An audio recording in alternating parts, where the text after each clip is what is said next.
The dog's bark tore through the quiet church like a jagged knife. It stood at the foot of the coffin, eyes fixed, fur bristling, and teeth bared. People whispered nervously, shifting in their pews. Then the dog lunged forward, its claws scraping against the wood of the casket. "Hey, get that one out of here," someone shouted, but the dog wouldn't budge. An older man near the front stood up, his voice cutting through the uneasy murmurs. "Why is the dog barking? What's wrong with the coffin?" Heads turned toward the priest. His face paled, and his hands trembled as he clutched his Bible. His lips moved, but no sound came out. "I asked you a question," the man said again, his voice louder this time, almost accusatory. "Why's the dog acting like that?" The priest swallowed hard. His eyes darted toward the casket, then back to the man. He opened his mouth to speak, but before he could answer, the church doors slammed shut with a heavy thud, as though pushed by some unseen force. Gasps filled the room. The priest gripped the edge of the pulpit. "We need to pray," he stammered. "Now." The man took a step closer. "Pray for what, Father?" His voice dripped with suspicion. "Tell us what's going on." The priest hesitated, beads of sweat forming on his forehead. "I don't know what you mean," he finally managed, but his eyes betrayed him. They were wide with fear, darting to the casket as if it held some unspeakable secret. And then, as if on cue, the lid of the coffin creaked ever so slightly. But how did all these happen? 2 days earlier, the town was buzzing about Jacob Carter's funeral. Jacob, a black man in his late 40s, had been well known in the community. He owned a small grocery store on the edge of town and was a friendly face to everyone, always quick with a smile or a kind word. But Jacob's sudden death had left people uneasy. Officially, the coroner had ruled it a heart attack, but there were whispers of foul play. His brother, Marcus, didn't believe the official story. Jacob was healthy. He'd said to anyone who would listen. He had no heart problems. The funeral was set for a Saturday morning. The whole town was expected to attend.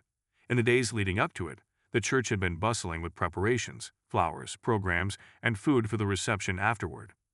On the day of the funeral, the sky was overcast, casting a gray pall over the small church. People filed in, dressed in black, murmuring their condolences to Jacob's family. The atmosphere was heavy, a mix of grief and an unspoken tension. As the service began, everything seemed normal. The chorus sang hymns, the priest spoke about Jacob's life and his contributions to the community, and people nodded solemnly. Then, halfway through the service, a stray dog wandered in. No one knew where it had come from, but it padded quietly down the aisle, sniffing at the pews. People chuckled nervously, and a few even tried to shoo it away. But the dog ignored them. It went straight to the front of the church and sat down next to the coffin. At first, it just sat there, staring at the casket.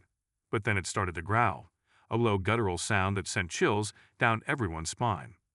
The priest paused mid-sentence, his eyes flicking to the dog. "Can someone take care of that?" he asked, his voice strained. A young man stood up and tried to grab the dog by its collar, but the animal snapped at him, barking furiously. The man stumbled back, raising his hands in surrender. The growling turned into full-on barking. The dog was relentless, barking louder and louder, its eyes fixed on the coffin as if it could see something no one else could. That's when the older man stood up and asked his question. And now here they were, the tension in the room thick enough to cut with a knife. The priest's eyes shifted back and forth, looking for a way out. "I don't know what you're talking about," he said again, but his voice wavered. The older man crossed his arms. "You're hiding something." The priest shook his head, his mouth opening and closing like a fish gasping for air.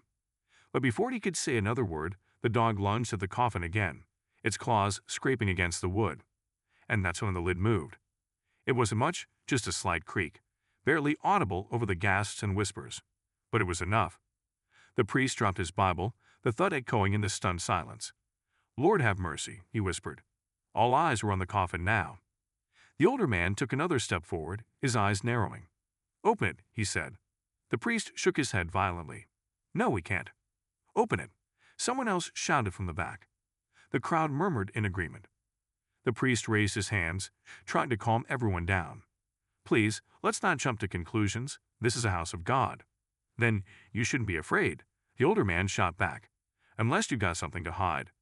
The priest looked like he might faint. His hands trembled as he reached for the coffin, but he stopped short, his eyes wide with terror.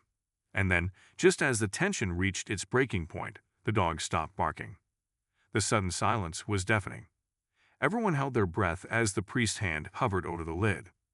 And then, with a loud crash, the church's chandelier shattered, sending shards of glass raining down. Screams filled the air. The priest stumbled backward, clutching his chest. And in the chaos, the coffin lid slid open just an inch. Inside, something moved. The faint rustle from within the coffin sent a fresh wave of terror through the church. No one dared move. Even the dog, which had been so fiercely vocal moments before, now whimpered and backed away, its tail tucked between its legs. The old man who had demanded the coffin be opened was the first to break the silence. "Did anyone else see that?" he asked, his voice trembling slightly but still carrying the authority of someone unwilling to back down. A few people nodded, others whispered among themselves, but most just stared at the casket, paralyzed with fear. "Father," the old man said, turning back to the priest, "you need to open it now. We all saw it move." The priest was still clutching his chest, his face pale as ash. I don't think that's wise," he stammered, but his voice was barely audible. "Wise?" the man shot back.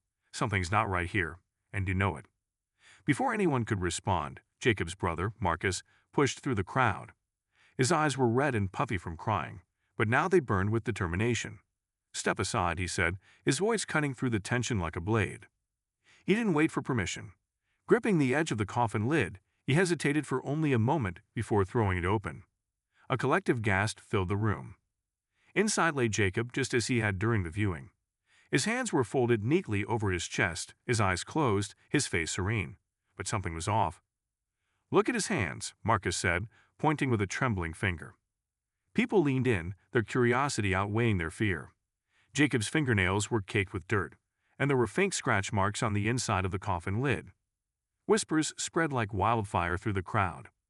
"He was buried alive," someone murmured. "No, that's impossible," another voice countered.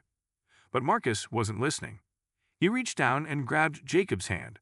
It was cold and stiff, but as he lifted it, something fell from his grasp, a small crumpled piece of paper. "What's that?" the old man asked. Marcus unfolded the paper with shaking hands. The writing was smudged and faint, but he read the words aloud. "They killed me. Trust no one." The room erupted into chaos. People shouted, some cried, and others rushed for the doors, desperate to escape the growing sense of dread. But Marcus stood frozen, staring at the note in his hands. The priest, now visibly shaking, tried to regain control. "Please, everyone, calm down," he shouted, his voice cracking. "There must be some explanation for this." The old man wasn't having it. "Explanation? You've been acting shady since the dog started barking." "What aren't you telling us, Father?" The priest opened his mouth to respond, but before he could, the church lights flickered and went out, plunging the room into darkness. Screams echoed in the pitch black. "Stay calm," the priest shouted, though his voice wavered. "It's just a power outage."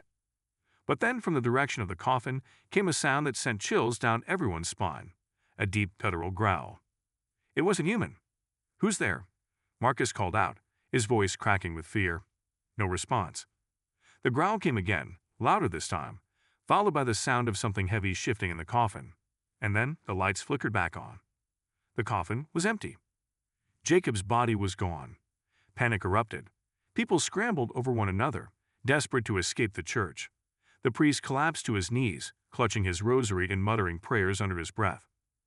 "Everyone stop," Marcus shouted, his voice cutting through the chaos. "We need to figure out what's going on." But it was no use. The crowd was in a full-blown frenzy, and within moments, the church was nearly empty. Only Marcus, the old man, the priest, and a handful of others remained. "We need to call the police," someone said, their voice shaking. Marcus nodded. "You that. I'm staying here until I find out what happened to my brother." The old man placed a hand on Marcus's shoulder. "You're not alone, son. We'll figure this out together." But before they could make a plan, the church doors slammed shut again, this time with such force that the walls seemed to shake. The growling returned low and menacing, coming from all around them. And then a voice, deep, guttural, and unmistakably angry, echoed through the church. "You shouldn't have opened the coffin." The deep voice reverberated through the church, shaking the very walls. Everyone froze. The priest clutched his rosary so tightly his knuckles turned white, whispering prayers in Latin. Marcus's heart pounded, but he refused to back down. "Who's there?" he called out, his voice steadier than he felt. Silence. The old man stepped forward, his eyes narrowing. "Show yourself," he demanded, his voice cutting through the oppressive stillness. For a moment, nothing happened. Then, from the shadows near the altar, a figure began to emerge. It was tall and cloaked in darkness, its features obscured. The growling stopped, replaced by the sound of heavy, deliberate footsteps. The priest gasped, "It can't be." The figure stopped just short of the altar, its face still hidden. "You were warned," it said in that same deep, menacing voice. "Warned about what?"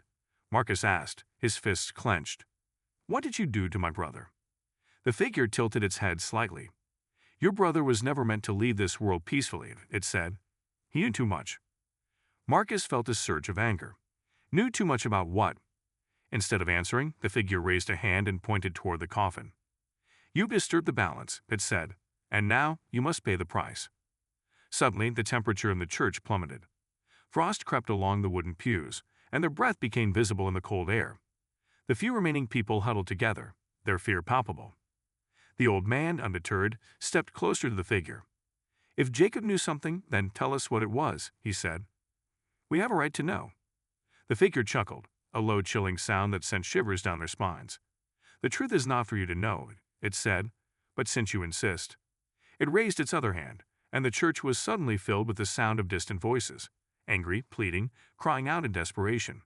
The voices grew louder and louder, until they were nearly deafening. Then, just as suddenly as they had started, the voices stopped.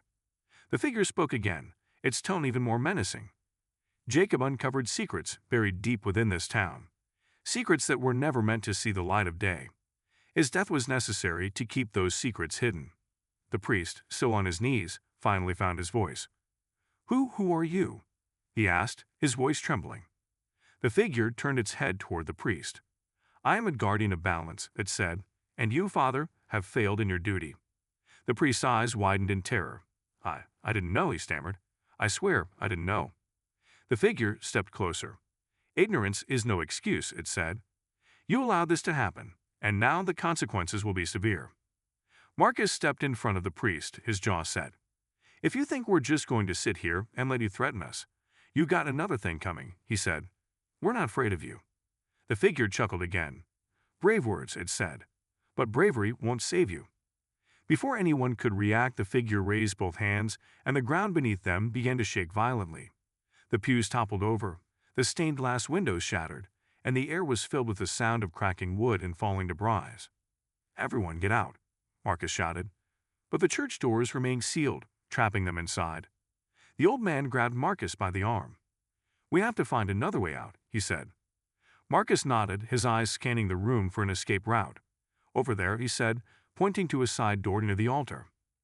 They made a break for it, but just as they reached the door, the figure raised a hand, and a wall of fire erupted in front of them, blocking their path. "You cannot escape," the figure said. "You opened the door to this nightmare. Now you must face it." The flames roared higher, casting eerie shadows across the walls. The remaining few huddled together, their faces pale with fear. Marcus turned to the figure, his voice filled with defiance. "If you think we're giving up, you don't know us at all." The figure paused, as if considering Marcus's words. Then, with a wave of its hand, the flames disappeared, and the shaking stopped. "You have courage," it said. "Perhaps you will survive what is to come. But know this, the truth is dangerous, and those who seek it rarely find peace." With that, the figure began to dissolve into the shadows, its final words echoing through the church. "Your journey has only just begun." The lights flickered one last time before going out completely, plunging the church into darkness once more. When they came back on, the figure was gone. The side door creaked open, revealing the cold night outside. The old man placed a hand on Marcus's shoulder. "What now?" he asked. Marcus stared at the empty coffin, his mind racing. "Now," he said, "we find out what Jacob knew, and why he had to die for it." As they stepped out into the night, the dog, which had been cowering in a corner, followed close behind, its growl low and constant. None of them noticed the figure watching from the shadows, its eyes glowing faintly in the darkness. The cold night air bit at their skin as Marcus, the old man, and the others stumbled out of the church. The dog stayed close to Marcus, its growl low and persistent, as if it sensed danger lurking nearby. The priest, shaken with still clutching his rosary, lingered at the church door. "This is madness," he muttered. "We shouldn't be chasing this. Whatever it is, we should leave it to God." Marcus shot him a look. "God didn't stop that thing from showing up in there," he said, nodding toward the church. "My brother didn't just die, he was murdered, and I'm going to find out why." The priest sighed heavily but said nothing, his faith clearly shaken. The old man, who had introduced himself earlier as Samuel Wright, pulled his coat tighter around him. "We need to talk somewhere safe," he said.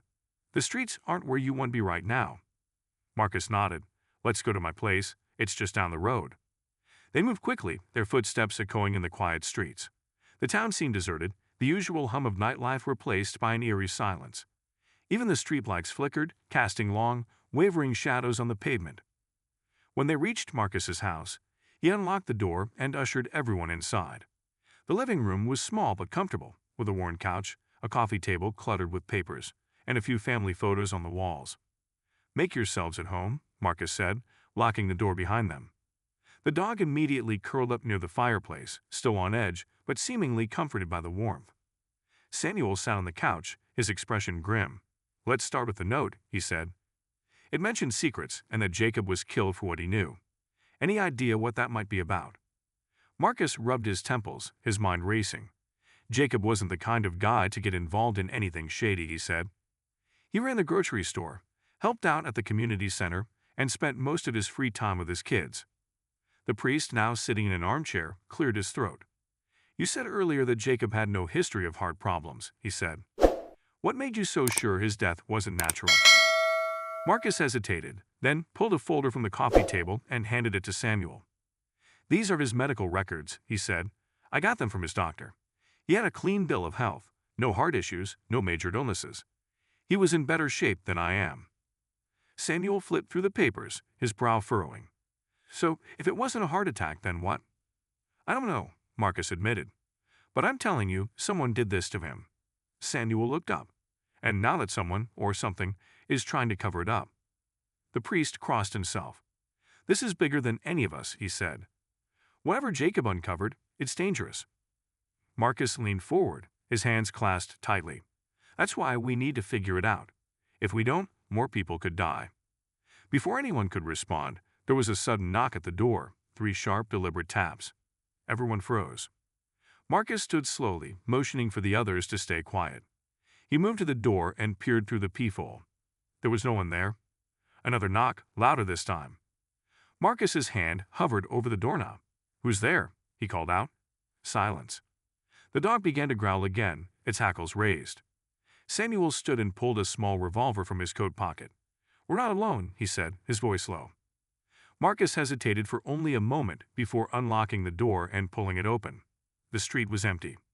But on the doorstep lay an envelope, sealed with wax. Marcus picked it up carefully, his hands shaking slightly. He closed the door and brought the envelope to the table, where everyone gathered around. The wax seal was plain, no symbols or markings. Marcus broke it and pulled out a single sheet of paper. The message was written in the same smudged, uneven handwriting as the note found in Jacob's coffin. "Stop asking questions, or you'll end up like him." A chill settled over the room. "They're watching us?" the priest whispered, his eyes darting toward the windows.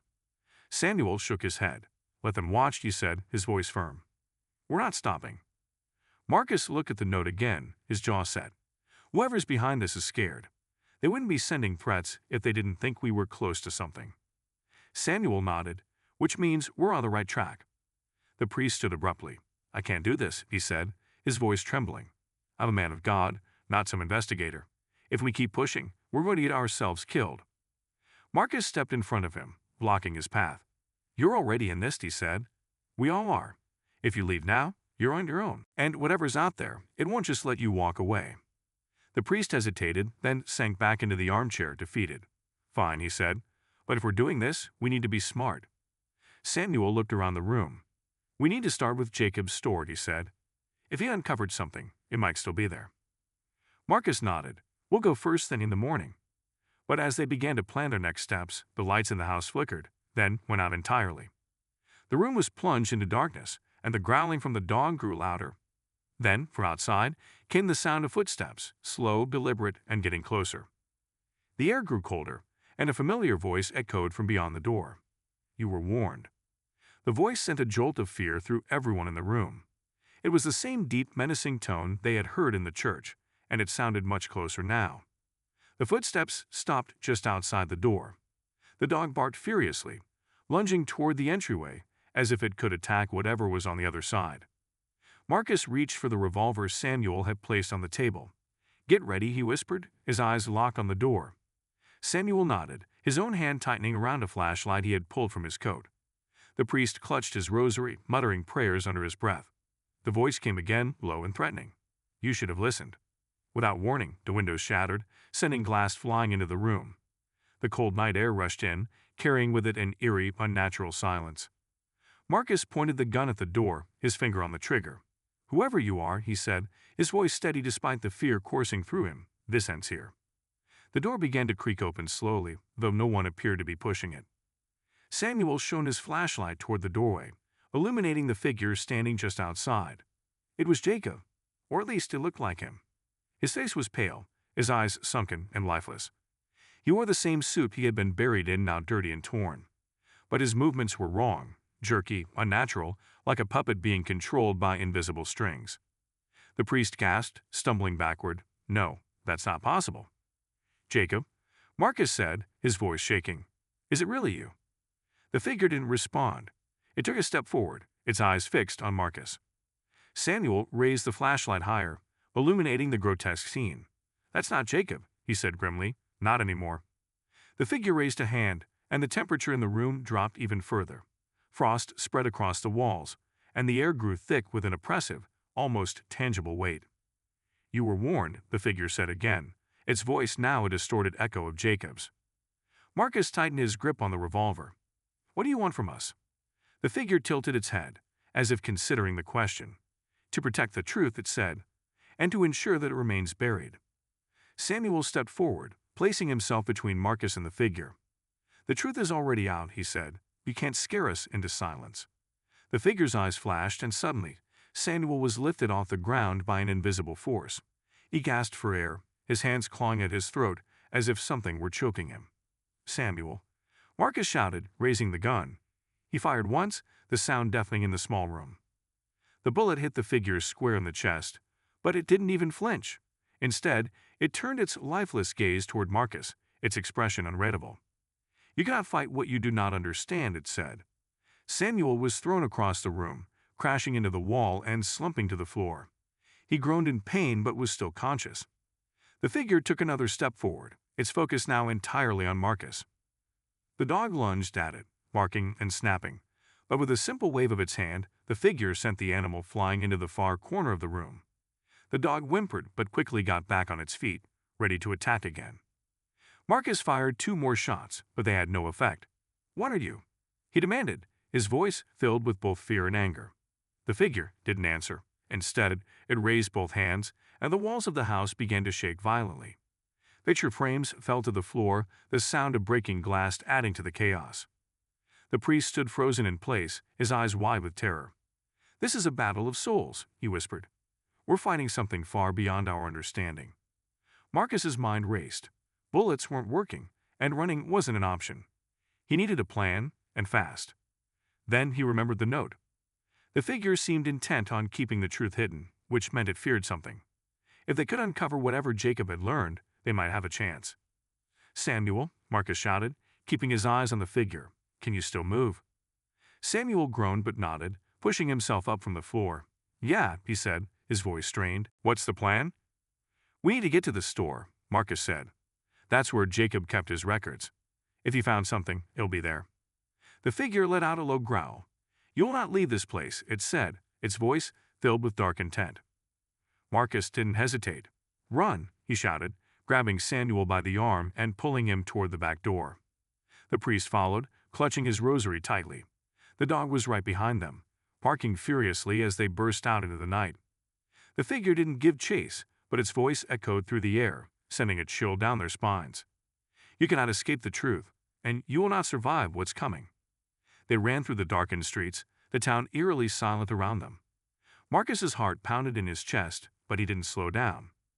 When they finally reached the store, Marcus unlocked the door and ushered everyone inside.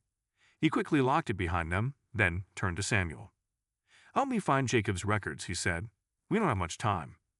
Samuel nodded, and they began searching the store, rifling through drawers and shelves. The priest stood near the door, keeping watch, while the dog paced nervously, its ears perked up in alert. After several tense minutes, Samuel found a small locked box tucked away in the back office. "This might be it," he said, handing it to Marcus. Marcus fumbled with the lock, eventually breaking it open with a heavy bookend. Inside were stacks of papers, notebooks, and a USB drive. He pulled out one of the notebooks and flipped through it quickly. The entries were dated and detailed, documenting strange occurrences in the town, disappearances, unusual weather patterns, and suspicious deaths. But one entry stood out. It was circled in red ink and simply read, "They're watching. The church is the key." Before Marcus could process what it meant, the dog began growling again. From outside, the sound of footsteps approached, slow and deliberate. And then the front door began to rattle. The rattling of the front door sent a shiver through the room. Marcus, Samuel, and the priest exchanged tense glances. The dog barked loudly, its growl deep and guttural, as if warning them of an imminent threat. "Someone's out there," Samuel said, his voice low but steady. Marcus clutched the notebook tightly. "We need more time," he said, flipping through the pages again. "There's something here about the church. Jacob thought it was the key, but I don't know what he meant." The priest, still gripping his rosary, moved closer to the door. His face was pale, his eyes wide with fear. "If the church is involved," he said, "then this goes deeper than we thought. We may be dealing with forces beyond our comprehension." The rattling stopped, replaced by an eerie silence. Marcus's hand hovered over the pile of documents, his mind racing. "We have to figure this out now," he said, "before it's too late." The silence outside was broken by a sudden heavy knock. 3 deliberate bangs, each one louder than the last. The priest jumped back, clutching his chest. "It's here," he whispered. Samuel moved to the window and carefully pulled back the curtain, just enough to peek outside. The street was empty. No figures, no movement, just the faint glow of the flickering streetlights. "There's no one out there," he said, his voice laced with suspicion. "At least, no one we can see." Marcus turned his attention back to the notebook. He scanned the circled entry again. "They're watching. The church is the key." He flipped to the next page and found a hastily scribbled map of the church's interior. Several areas were marked with red X, including the altar, the confessional, and a small storage room in the basement. "There's something hidden in the church," Marcus said, showing the map to Samuel and the priest. "Jacob must have found it, or at least knew where to look." Samuel studied the map, nodding. "It's worth a shot. If Jacob thought the church was the key, then that's where we need to go." The priest hesitated. "You don't understand," he said. "The church, it's not just a building. It's been here for over a century, and there are stories of strange happenings, unexplained events." Marcus clenched his jaw. "Whatever's going on, it started there," he said, "and that's where we're going to end it." Another knock echoed through the store, this time softer, almost hesitant. The dog barked furiously, pawing at the ground. "We can't stay here," Samuel said. "If that thing gets in, we're sitting ducks." Marcus nodded, gathering the papers and the USB drive and stuffing them into his backpack. "Let's move," he said. "We'll head to the church and figure out the rest when we get there." The priest looked reluctant, but eventually nodded. "If we're going to the church," he said, "we'll need to stick together. No one goes off alone." Marcus slung the backpack over his shoulder and led the group toward the back exit. He carefully unlocked the door and peered outside. The alley behind the store was empty, the shadows long and still. "Clear," he whispered. They slipped out into the alley, the cold night air biting at their skin. The dog followed closely, its ears perked and alert. As they moved through the empty streets, the town seemed even more desolate than before.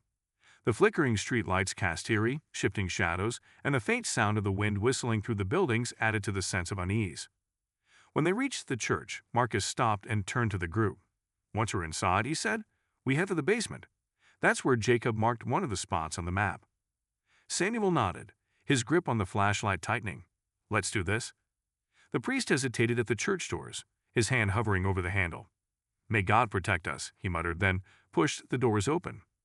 The interior of the church was dark and silent, the air thick with an unsettling stillness. The only light came from the faint glow of the moon filtering through the stained glass windows, casting distorted, colorful patterns on the floor. The group moved cautiously, their footsteps echoing in the empty space. As they reached the altar, Marcus pulled out the map and shone a flashlight on it. "The basement entrance should be through that door," he said, pointing to a side hallway. They made their way to the door and opened it, revealing a narrow staircase leading down into the darkness. The priest hesitated at the top of the stairs. "I've only been down here once," he said. "It's where we store old records and unused equipment. But it always felt wrong." "Wrong how?" Marcus asked. "Like something was watching," the priest replied. Samuel took the lead, flashlight in hand. "Let's find out what Jacob was looking for," he said, descending the stairs. The basement was cold and damp, the walls lined with old shelves and boxes, covered in dust. The air was heavy, and every creak of the floorboards above seemed amplified in the confined space. Marcus followed the map, leading them to a small storage room marked with an X. The door was old and warped, the paint peeling away. He tried the handle, but it wouldn't budge. "It's locked," he said. Samuel handed him a crowbar from one of the nearby shelves. "Let's see if we can change that." Marcus wedged the crowbar into the doorframe and pushed with all his strength. The wood groaned in protest before finally giving way with a loud crack. The door swung open, revealing a small room filled with shelves of dusty books and old church relics. But what caught their attention was a large, ornate chest in the center of the room. Marcus approached it cautiously, the dog growling low behind him. The chest was covered in strange symbols, and a heavy padlock secured it shut. Samuel inspected the lock. "We're not getting this open without a key," he said. The priest stepped forward, his face pale. "I've seen that chest before," he said. "It was brought here decades ago by one of the previous priests. No one was ever allowed to open it." Marcus frowned. "Then we'll have to force it open." Before they could make a move, a sudden loud crash echoed from upstairs, followed by the sound of heavy footsteps. "They're here," Samuel said, his voice tense. Marcus tightened his grip on the crowbar. "We'll deal with them," he said. "But first, we're opening this chest." The footsteps grew louder, descending the stairs. And then, from the shadows of the basement, a familiar voice spoke. "You should have left well enough alone." The voice was low and cold, reverberating through the basement like a chill wind. Marcus froze, his heart pounding in his chest. Samuel spun around, flashlight beams slicing through the darkness, but there was no one there. The dog barked furiously, lunging toward the shadows, but Marcus held it back. The priest clutched his rosary, his voice barely audible as he whispered, "Deliver us from evil." The footsteps on the stairs stopped abruptly. For a moment, the basement was deathly silent, save for the sound of their breathing. Then, from the top of the stairs, the voice spoke again. "You were warned. Now you'll face the consequences." Samuel raised the flashlight, its beam trembling as he swept it toward the staircase. "Who are you?" he demanded. "Why are you doing this?" The only response was a low, menacing growl. "Keep working on the chest," Marcus said, his voice steady despite the fear gnawing at him. "We're not leaving here without answers." Samuel nodded and knelt beside the chest, pulling a small multi-tool from his pocket. "I'll try to pick the lock," he said, his hands working quickly but carefully. The priest backed into a corner, his eyes darting between the staircase and the shadows that seemed to close in around them. "We shouldn't be here," he muttered. "We've disturbed something that was meant to stay buried." Marcus ignored him, keeping his eyes on the staircase. He raised the crowbar, ready to swing at whatever, or whoever, came down. The footsteps resumed, slower this time, deliberate, each one echoing ominously in the confined space. Samuel cursed under his breath as the lock resisted his efforts. "It's more complicated than I thought," he said. "I need more time." "You don't have it," Marcus replied. Suddenly, the temperature in the basement dropped even further, and the light from Samuel's flashlight began to flicker. The voice came again, closer now. "You should have left the past where it belongs." The dog barked and snarled, its fur bristling, as if it could sense the presence of something just beyond the range of their vision. The light flickered once more, and then went out completely, plunging them into total darkness. "Stay calm," Marcus said, though his own voice betrayed a hint of fear. He fumbled for his phone, switching on the flashlight app. The dim beam of light illuminated the chest and Samuel's determined face as he continued to work on the lock. Then, from the shadows, a shape began to emerge. It was the figure from the church, but now it seemed more solid, more real. Its eyes glowed faintly in the darkness, and its movements were slow and deliberate. "You should not have come here," it said, its voice filled with a cold rage. Marcus stepped forward, placing himself between the figure and Samuel. "What's in the chest?" he demanded. "Why are you trying so hard to keep us from opening it?" The figure tilted its head slightly, its glowing eyes narrowing. "You do not understand the forces at play," it said. "The contents of that chest are not meant for the living." Samuel let out a triumphant grunt as the lock finally clicked open. "Got it," he said, pushing the chest open. Inside was a collection of ancient manuscripts, a set of old keys, and a small, intricately carved wooden box. The box was covered in the same strange symbols that adorned the chest. Marcus reached for the wooden box, but the figure stepped forward, its presence suddenly overwhelming. "Stop," it commanded, its voice shaking the very walls of the basement. Marcus hesitated for only a moment before grabbing the box. "What is this?" he asked, holding it up. The figure's eyes flared, and the ground beneath them began to shake violently. "You have unleashed what should never have been disturbed," it said. "Now you will suffer the consequences." The priest screamed as the shelves in the basement toppled over, sending boxes and books crashing to the floor. The dog barked wildly, trying to dodge the falling debris. Samuel grabbed the manuscripts and stuffed them into his bag. "We need to get out of here," he shouted over the chaos. Marcus nodded, clutching the wooden box tightly. "Head for the stairs." They ran toward the staircase, but the figure moved to block their path. It raised a hand, and a wall of shadow rose before them, cutting off their escape. "You cannot leave," it said, "not with what you've taken." Samuel pulled out his revolver and fired twice, the gunshots deafening in the confined space. The bullets passed through the figure, hitting the wall behind it, leaving it unharmed. "Great," Samuel muttered. "We're fighting a ghost." The figure stepped closer, its eyes locked on the wooden box in Marcus's hands. "Return it," it said. "Now." Marcus shook his head. "Not until we know what it is and why my brother died for it." The figure's eyes flared brighter, and the shaking intensified. "Your defiance will be your undoing." Suddenly, the dog lunged at the figure, teeth bared. It passed through the shadowy form, landing awkwardly on the other side. The distraction was enough to give Marcus an idea. "Samuel," he shouted, "the keys. Try the keys from the chest on that side door." Samuel fished the old keys from his bag and ran to a small side door at the far end of the basement. The first key didn't fit. Neither did the second. "Hurry!" Marcus shouted as the figure advanced. Finally, the third key turned, and the door creaked open. "Got it!" Samuel yelled. They didn't hesitate. Marcus, Samuel, and the priest sprinted through the door, the dog close behind. They slammed it shut just as the figure reached for them, its shadowy form pressing against the barrier. "You cannot run from the truth," it said, its voice echoing even as they bolted up the narrow staircase beyond the door. They emerged in a small, forgotten courtyard behind the church. The air was still and heavy, but the oppressive presence of the figure seemed to have vanished, at least for the moment. Marcus held up the wooden box, his hands shaking. "Whatever this is," he said, "it's the reason Jacob died." Samuel nodded, breathing heavily. "And it's the reason they're coming after us now." The priest looked around, his face pale. "We're not safe here," he said. "We need to get somewhere they can't follow." Marcus took a deep breath, his mind racing. "There's one place left," he said, "Jacob's house." Before anyone could protest, a loud guttural growl echoed from the shadows of the courtyard. "They're coming," Samuel said. "We need to move. Now." The growl grew louder, reverberating through the courtyard as if the very walls were alive with menace. Marcus clutched the wooden box tightly, his mind racing. He felt the weight of Jacob's death pressing down on him now more than ever. Whatever was in the box had cost his brother his life, and it wasn't going to stop there. "Jacob's house is on the other side of town," Samuel said, glancing over his shoulder as the shadows in the courtyard seemed to stretch and shift. "We'll need to stick to back alleys if we want to avoid being followed." The priest nodded, still clutching his rosary. "We don't have much time," he said, his voice trembling. "Whatever that thing is, it won't stop until it gets what it wants." Marcus looked down at the dog, which had positioned itself between the group and the growing darkness. Its growl was low and steady, its teeth bared. "Good boy," Marcus muttered, giving the dog a quick pat. "Let's get out of here." They slipped through a side gate and into the narrow alley that ran behind the church. The town was eerily silent, as though it had been abandoned overnight. The usual sounds of distant traffic and occasional chatter were replaced by a suffocating quiet. The group moved quickly, their footsteps echoing off the brick walls. The dog stayed close, its ears perked and its growl constant.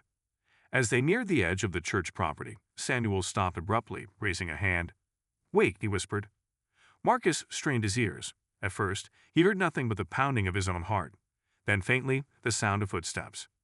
"They're ahead of us," Samuel said, his voice barely audible. "Or circling us," the priest added grimly. Marcus glanced at the map Jacob had drawn in the notebook. "There's a narrow passage between these buildings," he said, pointing to a spot on the map. "It should lead us to the next street over. We can lose them there." They hurried down the passage, the walls on either side closing in, barely wide enough for two people to walk side by side. The footsteps behind them grew louder, more deliberate, as if whoever or whatever was following them wanted to be heard.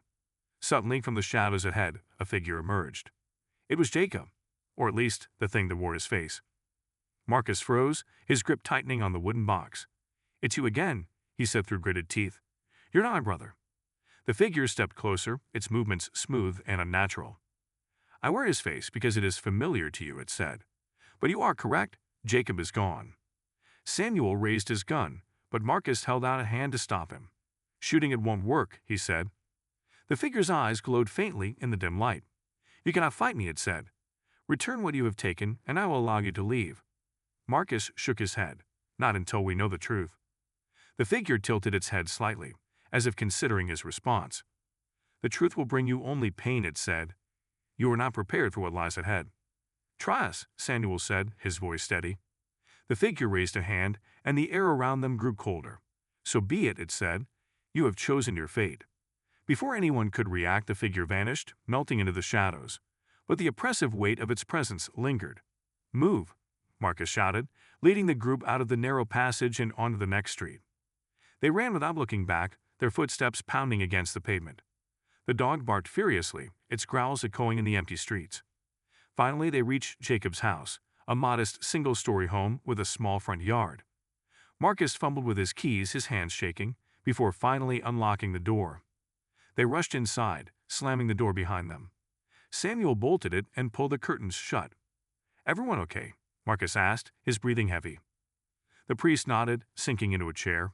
"For now," he said. Samuel set his bag on the table and began pulling out the documents and manuscripts they had taken from the church. "Let's see what Jacob was onto," he said. Marcus placed the wooden box on the table and carefully opened it. Inside was a small, intricately carved stone tablet, covered in symbols similar to those on the chest. Beneath the tablet was a folded piece of paper. He had unfolded it and read aloud. "The covenant must remain unbroken. The guardian watches, and the price of knowledge is death." "What covenant?" Samuel asked, frowning. The priest leaned forward, studying the tablet. "These symbols, they're ancient," he said. "Older than the church itself. This isn't just a local secret, it's something much bigger." Marcus turned to the documents, flipping through the pages. One entry stood out, written in Jacob's neat handwriting. "The town was built on a foundation of lies. The church knows. They've always known." Before they could discuss further, the dog began to bark again, this time with more urgency. Marcus looked toward the front door. A shadow moved across the window, followed by another. "They found us," Samuel said, standing and drawing his revolver. The priest grabbed his rosary, his hands trembling. "We're not safe here," he said. Suddenly the lights flickered and went out, plunging the house into darkness. From outside, the voice returned, louder and more menacing than before. "You can't escape. The truth will consume you." The front door rattled violently, as though something massive was trying to break in. Marcus grabbed the tablet and the documents, shoving them into his backpack. "We need to get out of here," he said. Samuel nodded. "Through the back," he said. But as they turned toward the back door, the windows shattered, and the shadows began to pour in, coalescing into a familiar, horrifying form. The figure stood before them, its eyes burning with cold fury. "You have taken what is not yours," it said, "and now you will pay the price." The room grew colder, the air thick with an oppressive force. And then, without warning, the floor beneath them began to crack. The cracks in the floor spread quickly, splitting the wood with loud, splintering sounds. The house shook violently, as if some unseen force was tearing it apart from below. "Move!" Marcus shouted, pulling the priest to his feet. Samuel fired his revolver at the figure out of reflex, but the bullets passed through harmlessly, embedding themselves in the wall. "This is getting old," he muttered, stuffing the gun back into his belt. The dog barked furiously, circling Marcus and Samuel as if trying to herd them toward the back door. "We have to go now," Marcus yelled, leading the group toward the kitchen, where the back door was located. But before they could reach it, the cracks in the floor expanded, and the ground beneath them gave way. Samuel grabbed the edge of the kitchen counter, narrowly avoiding falling into the gaping hole that had opened in the middle of the room. Marcus caught the priest's arm, pulling him back from the edge. The dog barked and scrambled away from the hole, its paws sliding on the slick floor. The figure stood at the center of the destruction, unmoving, as the shadows around it swirled and thickened. You cannot run from your fate, it said. The truth will claim you, as it did Jacob. Marcus gritted his teeth. We're not dying here, he said, his voice filled with determination. He grabbed the wooden box and slung the backpack over his shoulder. Samuel, get the door open. Samuel didn't hesitate. He kicked the back door hard, and it flew open, revealing the dark night beyond. One by one, they scrambled out into the backyard. The moment they were clear, the figure raised its hands, and the house behind them began to collapse in on itself, the walls crumbling like sand. They didn't stop to look back. Marcus led the group toward the alley that ran behind Jacob's house, his mind racing. Where now? The priest asked, his voice shaking. Samuel glanced around, his flashlight cutting through the darkness. We need somewhere safe to regroup, he said. Somewhere they won't follow us immediately. There's an old storage facility near the edge of town, Marcus said. Jacob used to rent a unit there for extra inventory. It's isolated, and we can lock ourselves in. Samuel nodded. Lead the way. They moved quickly through the darkened streets, sticking to alleys and side roads. The oppressive silence of the town was broken only by the sound of their footsteps and the occasional bark from the dog, which stayed close to Marcus's side. As they approached the storage facility, a faint glow appeared on the horizon, the first signs of dawn. The sight brought a small sense of relief, but Marcus knew they weren't out of danger yet. They reached the facility, a series of long, low buildings surrounded by a chain-link fence. Marcus punched in the code Jacob had once given him, and the gate creaked open. Unit 34, Marcus said, leading the group down a row of metal doors. He found the right unit and unlocked it, rolling up the door. Inside was a small, cluttered space filled with old shelves, boxes, and a few pieces of unused furniture. Samuel quickly shut the door behind them and locked it from the inside. This should buy us some time, he said, setting his flashlight on a nearby shelf. Marcus set the wooden box on a table and pulled out the tablet. We need to figure out what this thing is, he said, his voice urgent.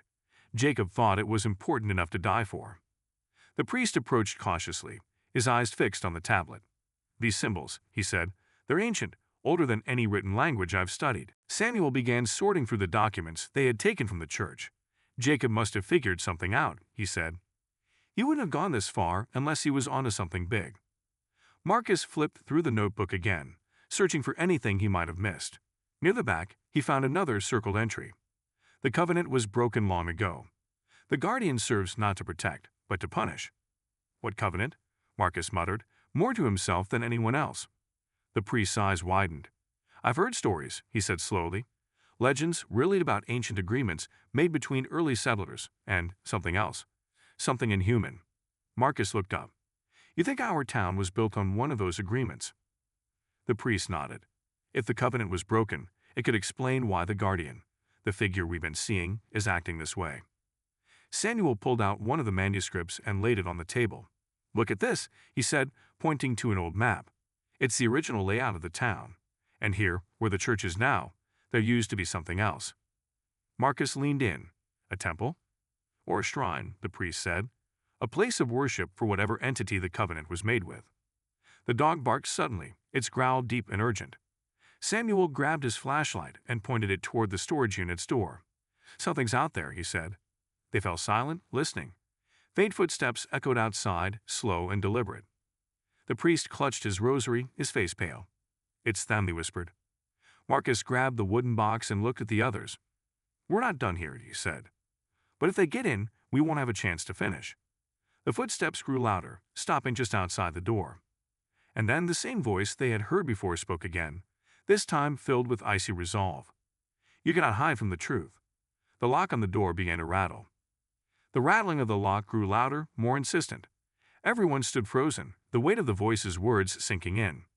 Samuel raised his revolver, though he knew it was useless. We're running out of options, he muttered. Marcus glanced at the wooden box in his hands. We need more time to figure out what this is and how to use it, he said. We can't let them get to us now. The priest's knuckles were white as he gripped his rosary. If this is a covenant tied to the town's foundation, then breaking it, or restoring it, requires more than just knowledge, he said. There might be a ritual, a sacrifice. The thought hung heavy in the air. The dog barked again, more urgently this time, its body tense and ready. The rattling stopped abruptly, and for a brief moment, silence enveloped the storage unit. Then came 3 loud knocks, deliberate and slow, as if whatever was on the other side was toying with them. Marcus's eyes flicked toward the pile of documents on the table. Jacob's notes mentioned the church as the key, he said. If we can get back there, maybe we can find what he was referring to. There must be a way to end this. Samuel nodded. We'll have to fight our way out of here first, he said grimly. The priest hesitated, then stepped forward. If the guardian is bound by ancient rules, he said, then it might still be compelled to follow them. We could try to negotiate, stall for time. Samuel raised an eyebrow. Negotiate? With that thing? The priest met his gaze, determination hardening his features. If the covenant is as old as I think it is, then the guardian exists to enforce it, not to destroy indiscriminately. It might be bound to listen. Before Marcus could respond, the voice echoed again, louder this time. Open the door and face your judgment. The storage unit shook as if struck by an invisible force. Dust fell from the ceiling, and the documents on the table scattered. We don't have a choice, Marcus said, his grip tightening on the box. If we don't face it now, it'll break through anyway. Samuel stepped forward, his revolver still in hand. Fine, he said, but we're doing this on our terms. Marcus nodded and moved to unlock the door. Stay behind me, he said. With a deep breath, he unlatched the door and slowly rolled it up. The first rays of dawn spilled into the storage unit, casting long shadows across the floor. Standing just beyond the threshold was the figure. Its form was more solid now, its features sharper. The face it wore still resembled Jacob's, but its eyes burned with a cold, otherworldly light. You have defied the order, it said, its voice reverberating through the air. The covenant is broken, and the penalty is death. Marcus stepped forward, holding the wooden box tightly. We didn't break the covenant, he said, but we're going to fix it. The figure tilted its head slightly, as if considering his words. The covenant cannot be mended by the unworthy, it said. You seek power that is not yours to wield. We don't want power, Marcus said firmly. We want the truth. Jacob died for it, and we won't let his death be in vain. The figure's eyes narrowed. The truth is a burden, it said. Few can bear its weight. The priest stepped forward cautiously, his voice steady despite his fear. If there is a way to restore the covenant, tell us, he said. Let us atone for the sins of those who came before us. The figure's gaze shifted to the priest, its expression unreadable. Atonement requires sacrifice, it said. Are you prepared to give what is required? The priest faltered, glancing at Marcus and Samuel. What kind of sacrifice? Marcus demanded. The figure raised a hand, and the air around them grew colder. The guardian cannot be appeased with words alone, it said. To restore balance, you must return what was taken. Blood for blood, life for life. Samuel tightened his grip on the revolver. No one else is dying, he said. The figure's eyes flared. Then you will face the wrath of the Forsaken, it said, its voice like thunder. Without warning, the ground beneath them began to crack and split, dark tendrils of shadow rising from the fissures. Marcus shouted, Run! The group bolted, with the dog leading the way. They sprinted down the row of storage units, the shadows chasing them, twisting and writhing like living things. As they reached the gate, Samuel turned and fired several shots at the advancing shadows. The bullets did little to stop them, but they'd want the group a few precious seconds. They burst through the gate and into the open streets, the first light of dawn illuminating their path. We need to get back to the church, Marcus yelled. That's where it all started, and that's where it'll end. The figure's voice echoed behind them, chilling and relentless. You cannot escape. The covenant demands its price. They ran, their breaths coming in ragged gasps, the weight of the wooden box and the knowledge it held driving them forward. As they neared the church, the shadows began to close in, the figure appearing ahead of them, blocking their path. It raised its hand, and the air grew thick with darkness. Your time is up, it said. But before it could strike, the priest stepped forward, holding his rosary high. In the name of the one true God, he said, his voice ringing out with newfound strength, I command you to stand down. The figure hesitated, its form flickering for a brief moment. Marcus seized the opportunity. Samuel, the church door, get it open. Samuel rushed forward, shoving the heavy doors open. Inside now, Marcus shouted, and the group rushed into the church, slamming the doors shut behind them. The figure stood outside, its eyes glowing in the dim light. You gotta hide from judgment, it said. The end is near. Inside the church, Marcus placed the wooden box on the altar, his heart pounding. We're running out of time, he said. Whatever Jacob found, it's our only chance. Samuel spread out the manuscripts and the map on the altar. Then, let's finish what he started. Outside, the figure raised its hands, and the church began to tremble. The church trembled as if it were alive, its walls groaning under the weight of the figure's power. Dust rained down from the rafters, and the faint sound of stained glass windows cracking filled the air. Marcus stared at the wooden box on the altar, his mind racing. Jacob had left behind pieces of a puzzle, but they were running out of time to put it together. Samuel spread out the map and pointed to the circled areas. Jacob believed these locations inside the church were crucial, he said. The altar, the confessional, and the basement storage room. The priest stepped forward, his face pale but resolute. The covenant was likely sealed in one of those places, he said. If we can find the original site, we might be able to restore it, or at least hold the guardian at bay. Marcus nodded, his grip tightening on the tablet from the wooden box. Let's start with the altar, he said. We're already here. The dog growled low, pacing near the front doors as if sensing the figure's growing presence just outside. Samuel moved quickly, searching the base of the altar. There's got to be something, he muttered, running his hands over the stone surface.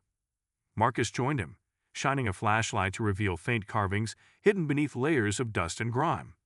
The symbols matched those on the tablet. Here, Marcus said, this must be it.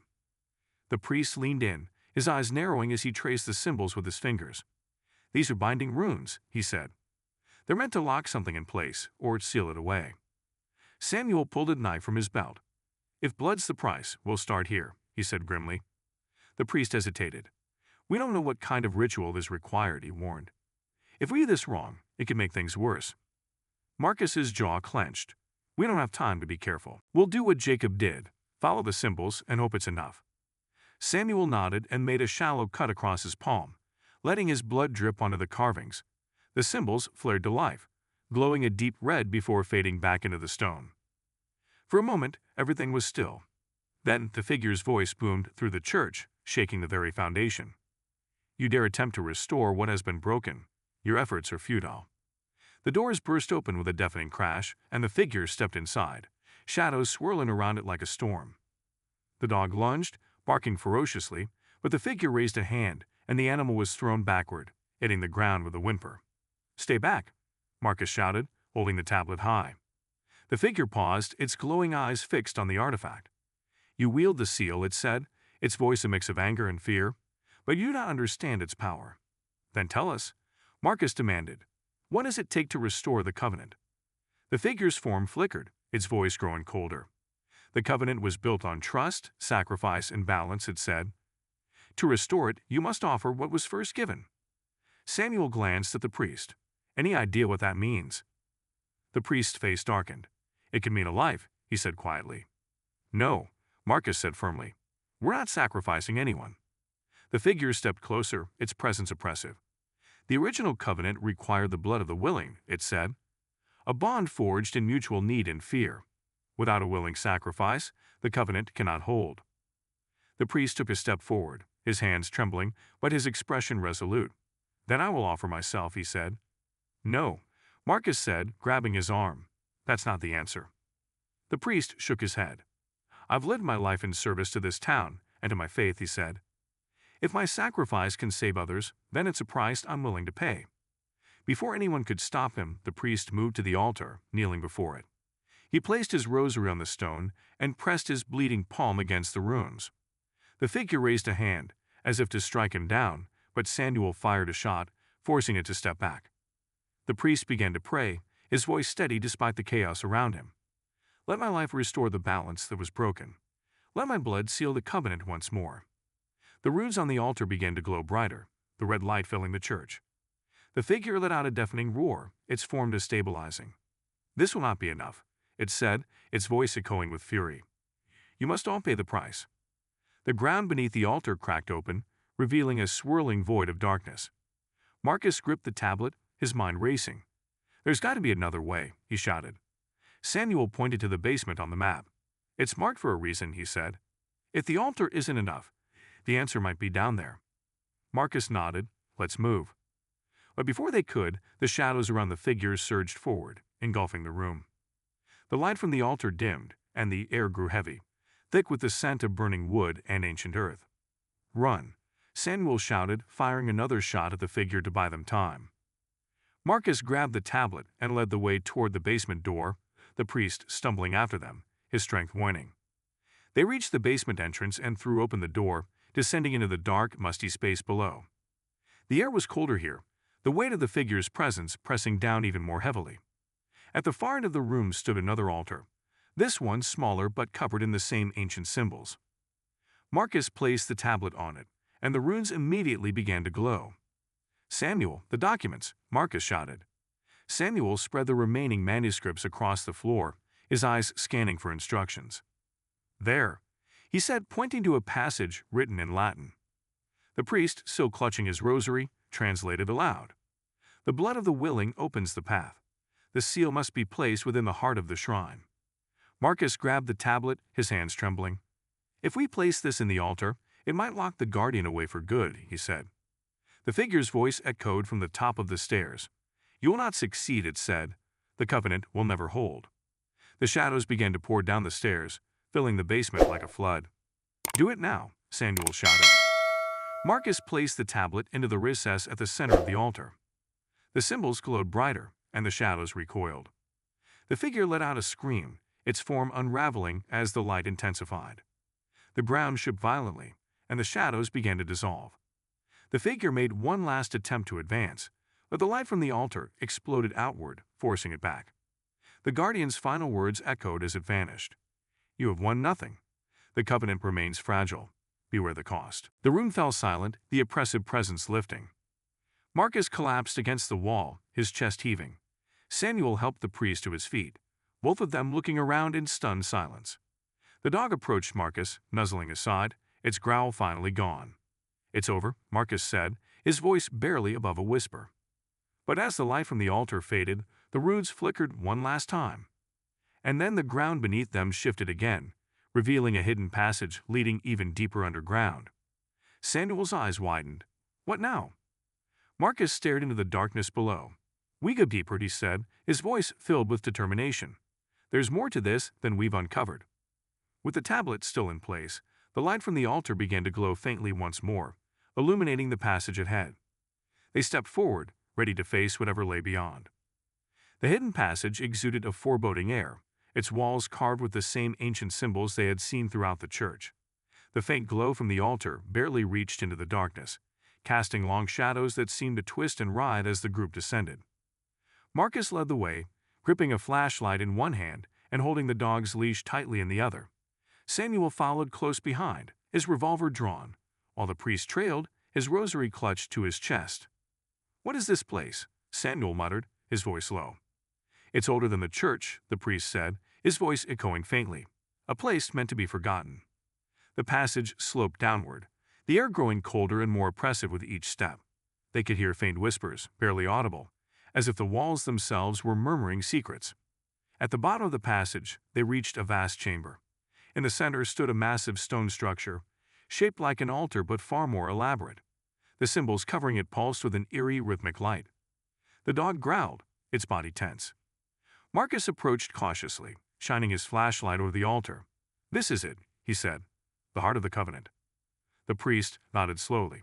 "This is where the original pact was sealed," he said, "and where it must be restored." Samuel examined the surrounding walls, which were covered in detailed carvings depicting scenes of ritual and sacrifice. "These carvings," he said, tracing one with his finger, "they show the town's founders making an offering. Blood, fire, and trust." The priest squinted at the carvings. "Trust in the entity they sought to bind," he said. They believed they were protecting their future, securing prosperity in exchange for devotion. Marcus stepped closer to the altar, his eyes narrowing as he noticed an indentation at its center, a perfect fit for the wooden box's tablet. "This is where it belongs," Marcus said.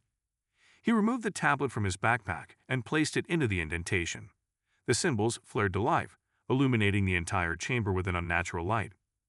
For a moment, everything was still. Then the whispers grew louder, converging into a single, unified voice. "You have reached the core," the voice said, deep and resonant. "The covenant's truth lies here. To restore balance, you must understand its weight."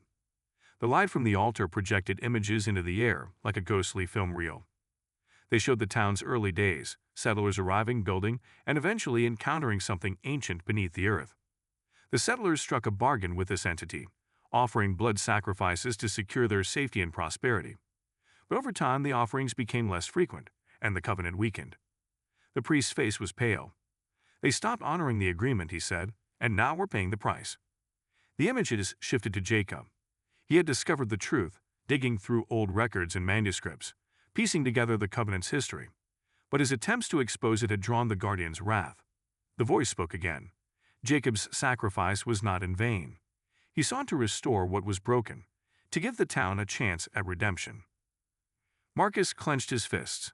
"What do we need to do?" he asked. The chamber trembled slightly as the voice replied. "The covenant must be reforged. One of you must offer your blood willingly. The guardian will bind your life to the covenant, ensuring its strength for generations." The priest stepped forward. "I'll do it," he said without hesitation. "This is my calling." Marcus shook his head. "No, you've already done enough." Samuel lowered his revolver. "And what happens to the one who offers their blood?" The voice paused, as if weighing its response. "You will become a part of the covenant," it said, "neither fully alive nor dead. A guardian of balance, bound to this place." The group fell silent. "I'll do it," Marcus said finally. The priest and Samuel both turned to him, their eyes wide. "No," Samuel said. "You have a life ahead of you. We can find another way." Marcus shook his head. "This is what Jacob started, and it's what I need to finish. If it means saving the town, then it's worth it." The dog barked, as if protesting. The priest placed a hand on Marcus's shoulder. "If this is your choice," he said, "you won't be alone in this. We'll see it through together." Marcus nodded and stepped toward the altar. He placed his hand over the glowing symbols, feeling a strange warmth radiating from them. "I'm ready," he said. The voice spoke once more. "Place your hand over the seal and speak the words of binding." The priest recited the Latin passage from the manuscript, guiding Marcus through the ritual. As Marcus repeated the words, the symbols on the altar flared brighter, and the chamber filled with a pulsing, rhythmic hum. The moment Marcus finished the incantation, the altar absorbed his blood, and the light enveloped him.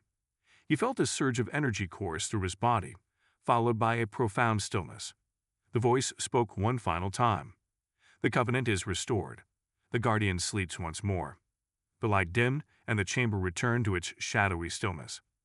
Marcus stumbled back, supported by Samuel and the priest. His face was pale, but his eyes were clear. "It's done," he said softly.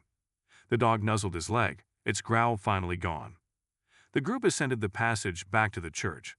The dawn light streamed through the shattered windows, and the oppressive weight that had loomed over the town seemed to lift. The guardian was gone, and the covenant was restored. But as they stood in the quiet church, Marcus knew their fight wasn't truly over. The covenant might hold for now, but the town's secrets would always linger beneath the surface, waiting. "We need to make sure this history isn't forgotten," he said. "People need to know what happened here, and why." Samuel nodded. "Agreed. We owe it to Jacob, and to everyone who comes after us." The priest looked out at the rising sun. "The town has a chance at redemption," he said. "Let's make sure it takes it." And with that, they stepped out into the light, ready to face whatever the future held.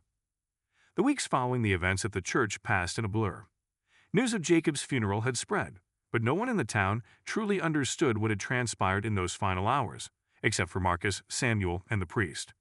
The church was quietly repaired, its shattered windows replaced, and its cracked foundation reinforced.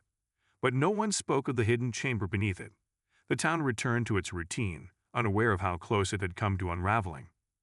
Marcus took over Jacob's store, determined to honor his brother's memory. He spent his days helping the community, but his nights were dedicated to documenting everything they had learned. He kept Jacob's manuscripts, the tablet, and the wooden box locked away, knowing they were artifacts of a truth too dangerous to share widely. Yet he began to write a detailed account of the town's history, preparing it for a time when the world might be ready to face it. Samuel moved to a neighboring town, but he stayed in close contact with Marcus. He couldn't shake the weight of what they had experienced, and he began working on a personal project, creating a secure archive of local legends and unexplained phenomena from across the region. His goal was to connect the dots between their town and others that might share a similar past. The priest, shaken but resolute, remained at the church. He dedicated his life to guiding the town through its unspoken redemption. Every sermon he gave hinted at the importance of facing one's past and seeking atonement. He kept the secrets of the covenant close, trusting only those he deemed worthy to know the truth. And the dog, loyal as ever, stayed by Marcus's side, its presence a comforting reminder of their shared survival. The town itself seemed lighter, as if a dark cloud had lifted. The crops grew more abundantly, businesses flourished, and people began to feel a renewed sense of hope. Yet deep beneath the earth, the ancient altar remained, its symbols dim but pulsing faintly, a reminder that the covenant was not broken, but merely dormant. One evening, as Marcus closed up the store, he walked outside and looked toward the church. The sun was setting, casting long shadows across the quiet streets. For the first time in weeks, he felt a sense of peace. But as he turned to lock the door, he noticed a small envelope on the ground, sealed with wax. His heart skipped a beat. He bent down, picked it up, and broke the seal. Inside was a single piece of paper, the writing bold and unmistakable. "Balance is fragile. Never forget the price." Marcus folded the note carefully and placed it in his pocket. He knew the truth. The covenant might hold, but vigilance was eternal. As he walked home, the faint whisper of the guardian's voice echoed in his mind, not as a threat, but as a warning.